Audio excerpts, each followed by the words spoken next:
Hello. Hi. Welcome to Cashmere Goat Yarns podcast number 59. 59? It's almost crazy. 60? I know, it's crazy. Okay. It's hard to think that we have made that many. Seems like a lot. You know, but that's a lot of hours. It is. We've been chatting to you about goat stuff, yarn stuff. Apparently you like it. Apparently. Thanks for watching. Yeah. So what are you wearing? Well, I am wearing two love-themed knits today. Oh, Valentine's. Smart. This is the Love Ribbons by Alice Dunn Smith. And if you're looking for it on Ravelry, it's Love Ribbons !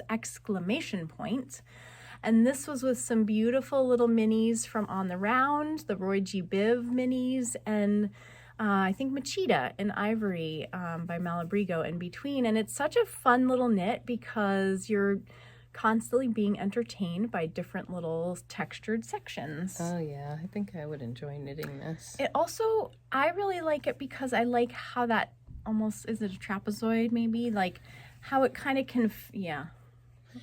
And it's not like, and because it's knit this way, this is as wide as it gets. Yep. Shawls are tricky for me because of if it's 3,000 stitches. Yeah. I'm like, no, I'm not interested. Now. But see, I like this, the way that it just can sort of hang off the back of my back, be across the top of my shoulders where I can get a little chilly. And anyway, and then underneath is, of course, my love note. Your lovely love note. Which I love so much and wear it all the time. And it was Meridian by Seven Sisters Arts, her sock yarn in the Zinnia colorway with a little mohair glow from Lang Lace in the hot, hot pink. Nice. I love it. Pretty. Yeah. And this is new. And this is new.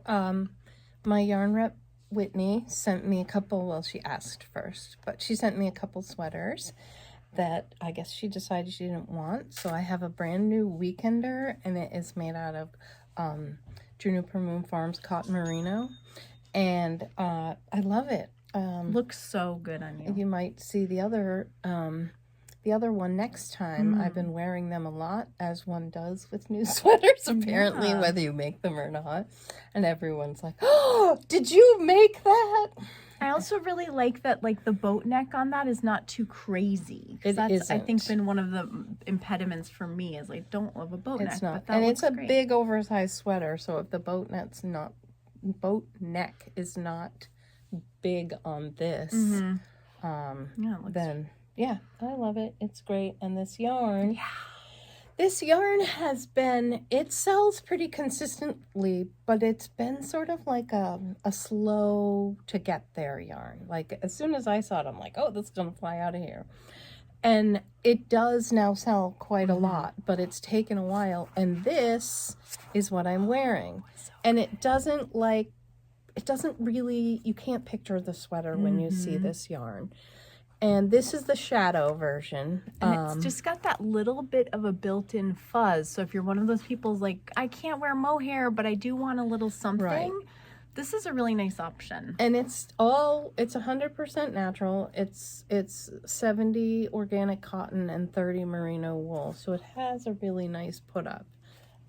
And then how it knits up is just really pretty. Yeah, like I said, it's hard to see. So here's another color, and we've got several of these are the shadows. Also, a great amount of yardage. Let me look that up while you grab it. It's like, I want to say it's 229 in 100-gram ball, so it's a worsted weight. Yep. And that's quite a nice amount. It is. Dollars per yard, if you're thinking about that. And then this is the regular cotton merino, which I've always been attracted to this blue. I think it is a gorgeous color. And Iris said, grab the oatmeal. The oatmeal looks There's a so lot cozy. of choices. There's some beautiful grays. It's just so soft and fuzzy. And so when people see this, it's a chainette, which really throws people. Is it like one of those ones that's blown into the tube? Yeah. Okay. Probably the tube is cotton. And then fluff is blown in, and the fluff is blown. It's crazy. It is crazy. So that's awesome. what I'm wearing. Yeah. And very excited. Thank you, Whitney. And looks great. love this yarn now even more that I have a sweater made out of it. Also, what I like about it's light chainette yarn is it's light. It's fluffy and feels cozy and stuff, but it's not heavy and weighing you down. Totally. So, which I'm a fan of these days. Great. So tell us what you're working on, Eris. Okay, well, I am on sleeve 2 of my Cartography. So here's sleeve 1, done. Full of ends to be woven in. Look at them. They're all just hiding in there waiting.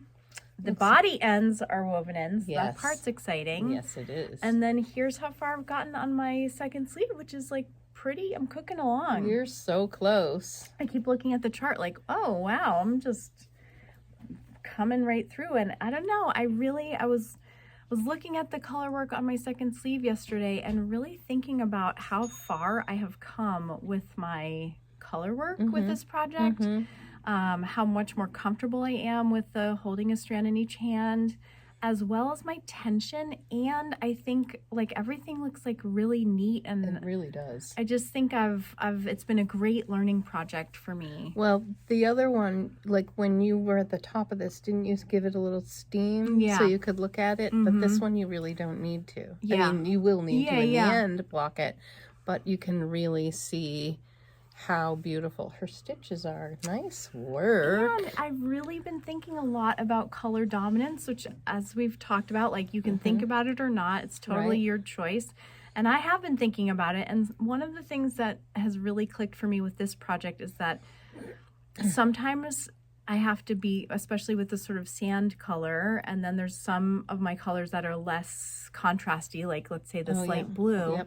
Is like thinking about, it's not always about like, okay, which do I want to pop, but considering contrast of the two colors next to each other, because you know what, like I could have had this, like I think for this teal, because I knew it was going to pop no matter what I did, I think I held that in my main color usual hand. And anyway, I've just been being a little playful and curious about the whole thing. So it's been so good, and I'm so excited to wear it. So that's why I'm like really like, let's get the second sleeve done. Oh, you are so close. Put it on my body.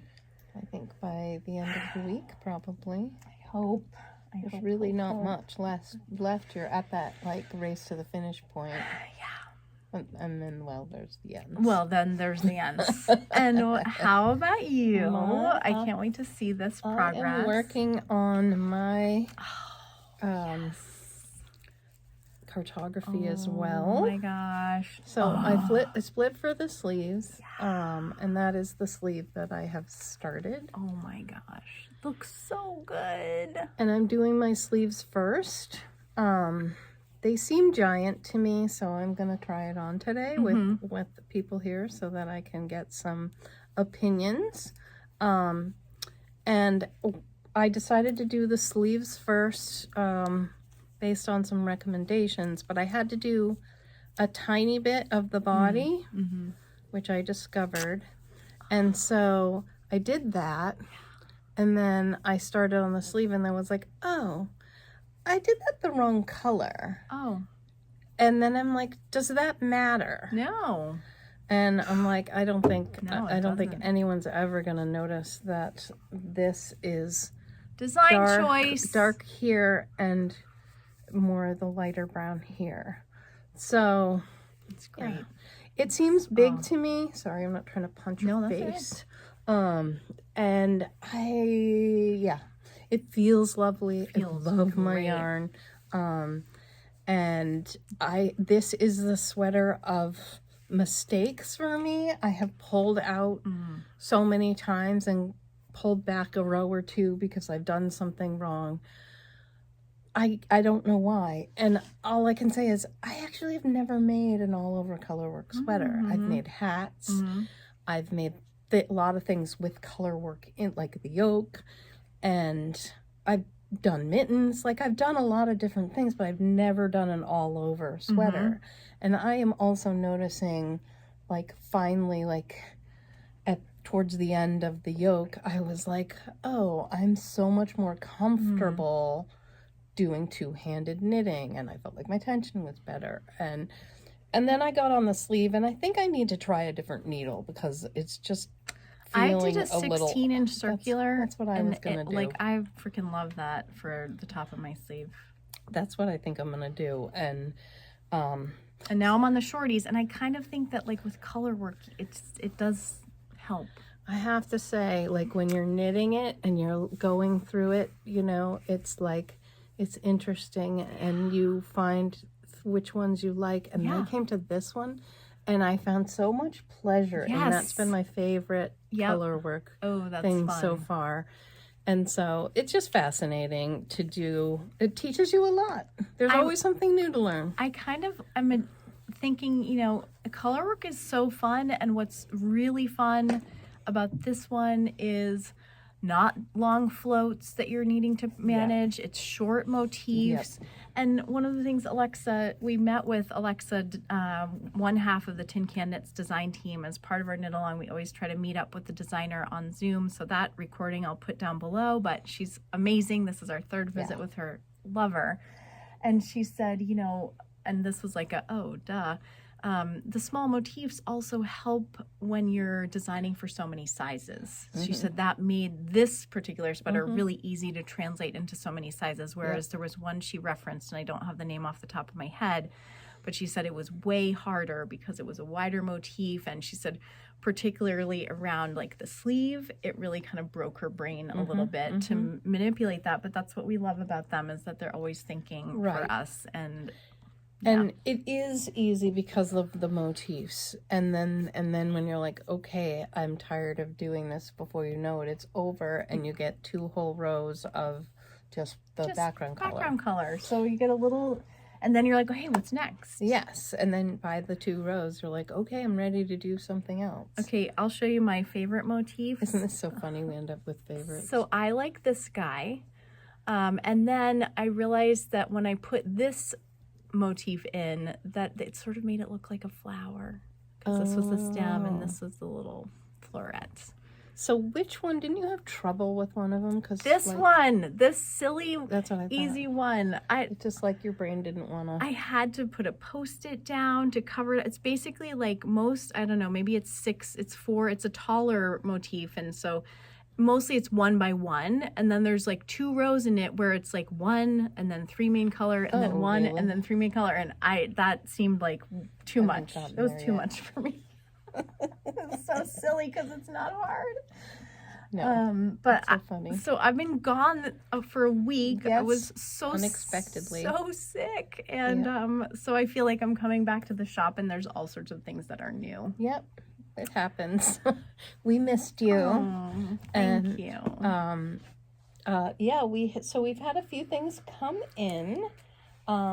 This was a request, a customer request. Hi, Sarah. Yes, I'm trying to remember which one's the newest. That's the first is one. The first one. Yep. So this is the Ziggurats book, by Usa Soderman. No. Usa Tricosa is what she's, but Usa Soderman is her. Oh, right. Yeah. So it's like Tricosa is the her knitting name. I'm like, that doesn't. No. So this is a system of knitting, and these are beautiful. They books. are, and it's all about modifying things to make them for you. A seamless construction as well. She gave a fiber side a few years ago. She did. And she talked about it, and it just sort of sounds like wild to me. I will definitely knit one of her sweaters because I'm so curious about it. Really like this one. They have a beautiful way of looking tailored, but it's not like, oh, we're knitting in pieces. Nope, this is what she hates, seams, so that's why she came up with this. So we have her first book, which is called Ziggurats. And one thing, just as a small... And there's 16 patterns in there. 16 patterns, and one of the things that we were noticing when we were looking at knitting on Sunday for the cartography was like, when you look at the patterns themselves, it's like, step 1, cast on right shoulder, and then at the end of that little section you've got, she's giving you all the number of stitches that you're supposed to have, and then it's like step 2, left back shoulder. So she writes a really immaculate pattern. And so here's her second book, which is recently out. beautiful also. And this, it's called Color and Texture, and it has even more patterns. And I'm going to show you the one that people, I've had a couple people say this sweater is what I want to make. Was it the color work one with the swirls? Uh-huh. You've heard about it too. Well, that's the one everybody's been talking about. It's not this one. No, it's coming. There's a lot of good stuff in here. So this is the one that has been a buzz at knitting groups. So come a little closer. So look at those amazing spirals. Yeah. And you can see there, the black and white one's a little easier to spot. So cool. And she talks about how to do it. And for some people, one customer in particular that I am thinking of, this sweater is like a lifetime achievement. Well, it's like a puzzle, and like she feels like she's like so excited, and I'm like, oh, this is how I get, like, I got a new puzzle book yesterday, and also a new puzzle, and I just get so, like, I don't know, it charges to figure, and so I think it tickles your brain. Figuring out hard knitting things is sort of like puzzling through something and then mastering the puzzle. And these patterns I don't believe are available as singles. And the books are not cheap. They're not. But we also don't have very many of them. Yep. So they have been selling, even though they're not cheap. And but really, I mean, with the number of patterns and the tutorials and the content, you're getting a lot. You're getting a lot. Yep. And we're back. Human moments. Human moments. They happen. They happen. Let me show you one thing that just like blew my mind when I walked in the store and saw this. You already probably know, if you've watched us before, that I love Malabrigo Worsted. This is a new color. It's called Geranio, and it is, Rachel said it so beautifully. She said this is like a true rose red. Yep. There is pink undertone here. And then look at this amazing pairing with some Ariel color 3455, also very rosy red. So if you've been thinking about knitting with red, this is a pretty beautiful combo. It is, and we have some other ones. We've got this new color called Saucy, and it is from Rachel of On the Round. And we have it in DK, and we have it in Nimble Sock. And it is a beautiful shade of red. And the reds are not 100% true on this video, just so you know. They're a little blown out, I would say. And that's just what happens. And we also have this beautiful color called Concord. It's a very deep purple. Tracy has been really wild for this color. She has, and so I knew I had to get it. Thanks, and Tracy. She was not the only one, and it's really a deep, deep purple. Hold it next to the yeah, I got it right here. And this is our current batch of Season of the Witch, and those two together are just like yummy. Also, grab the Saucy next to the purple, because Jamie was holding those two next to each other. The what? The Saucy Oh. next to the purple is like really like a saturated, but like if you were doing some color work socks. This reminds me of, I don't know what. Like something. Grape popsicles. I'm not sure. So good. Beautiful colors from On the Round. Thank you, On the Round, as always. And I have to say, I'm digging this. Season of the Witch is just, it's a good one. Delicious. I mean, they're all good, but sometimes they come through and you're like, oh. And who are you? Yeah. So that is, I think that's everything that I have to, no, I have a couple other little things. Almost forgot. So you know we love a good stitch stopper here, the thing that goes on the end of your needle. And I found these like a month ago, and they're little blueberries, and people seem to love them. when I bought them, I was like, cute. well, I'll try these. It's winter. They might not be popular yet. I'm sure I'll get them for next summer. And 3 of my employees bought them immediately. Me, I bought them for a gift. And I was like, okay, if 3 of my employees bought these, then I have to have them. And then the next time I ordered, I saw these little cheeses. Oh, And I'm like, those seem like good too. really cute. Not too cheesy though, right? Oh, so also maybe if you're, I think Wisconsin, is it Wisconsin? The sports teams are the cheese heads. You could bring Anybody- your knitting to a game and support. Support the team. Yes. Yep. Cheese heads.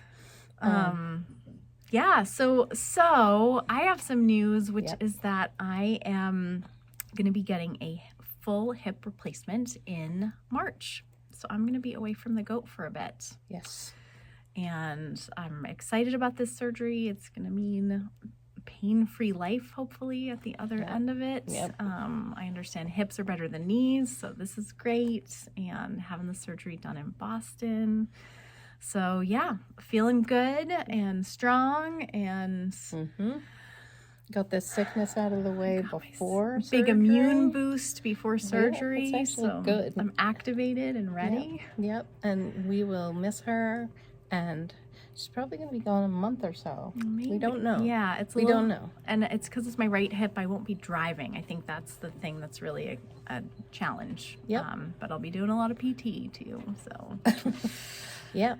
Yep. anyway, And but I'll miss all my goats. Yep, and we will miss her, but I am also going to I'm going to do a couple podcasts, and we'll see who does them with me. Yay! It's a mystery. Yay! I've never done one by myself like you have. I don't know. It sort of feels a little weird at first because you're like, I am just talking out loud to myself. But if I pretend that I'm talking to other people, it helps. Right. Well, I used to do all the unboxings by myself. That's how I started this whole channel, was unboxings.